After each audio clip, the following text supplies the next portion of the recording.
Salesforce is a great CRM system, but there are some limitations inherent to its multi-tenant architecture. Since Salesforce hosts each and every organization on their servers, Salesforce has set up governor limitations to ensure that each org can access Salesforce's resources without throttling each other. While there are plenty of best practices you can take to prevent your processes from hitting governor limits, some situations may seem impossible to resolve with the limitations in place.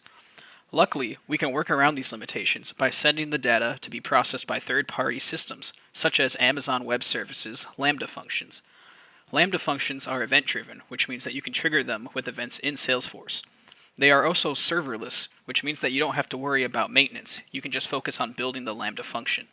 The other benefit of Lambda functions is that they do not have governor limitations like in Salesforce. There are a couple of steps to implementing a Lambda function, but once the connections are made, you'll have an easier time working around governor limits. The first step to building our Lambda function is determining what event will trigger it. For our example, let's say we have a custom way of ranking our accounts in our org. Our issue is that the calculation of this rank takes more than 10 minutes, which will hit one of Salesforce's governor limits. We have to determine what data is needed for this calculation to work, such as the annual revenue, the industry, the rating, and the type. Then, we have to decide when we want to send this data to AWS. Perhaps we want to perform the calculation every night with a scheduled flow, or perhaps we want to perform the calculation whenever one of the relevant fields is updated. Once we've determined what data we need to work with and when we want to send it, we can go on to setting up our Lambda function. Now that we know what data we want to work with, we can start creating our Lambda function. The most important part of creating the Lambda function is determining what language we want to work with. Different languages offer different advantages. I am selecting Python as the language due to its extensive libraries. One such library is Simple Salesforce, which offers a convenient way to send and receive data from your Salesforce org. Now that the function has been created, we have free reign to work on the data as we please. Perhaps we have access to everything we need to perform the calculation in the function itself, or perhaps we want to send the data to a different callout to perform the calculations.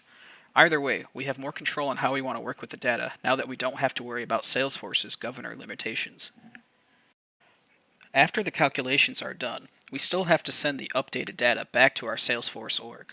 With the simple Salesforce library, I can easily send the updated data in the Lambda function, but I can only do that once I've verified my connection to the Salesforce org. One method of verifying the connection is using a connected app in my org. The connected app is what allows external applications like AWS to integrate with Salesforce using APIs. When setting up the connected app, set up a callback URL for AWS to reference, as well as the open authorization scope of the connection. After that, you can generate a consumer key and consumer secret. The key and secret can then be used in the Lambda function, or through other methods of connecting AWS to your org. The connected app is how we allow AWS to call the Salesforce org, but we still need a way for Salesforce to call the Lambda function. We can set this up using Amazon's API gateway. When setting up the gateway, we can set up integrations such as the Lambda function into the call. We can also decide what methods the gateway will allow, as well as what stages to deploy to. Once the API gateway has been set up, we can take the invoke URL and the route and use them in our Salesforce org. We can call the gateway in Apex with an HTTP callout, but for this example, I am using the invoke URL in an outbound message.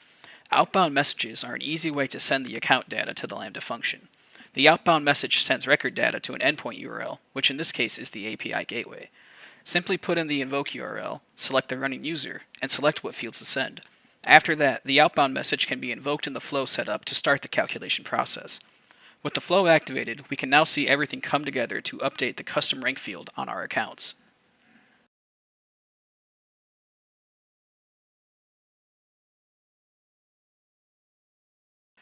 With that, we have successfully offloaded our work to Lambda functions to avoid Salesforce's governor limits. There are plenty of governor limits that you may come across while working with Salesforce, and AWS Lambdas opens up many solutions to avoiding these limits. Thanks for watching. We hope you have a better understanding of how to use Lambdas to avoid these limits. If you have any questions, be sure to contact us at dbservices.com.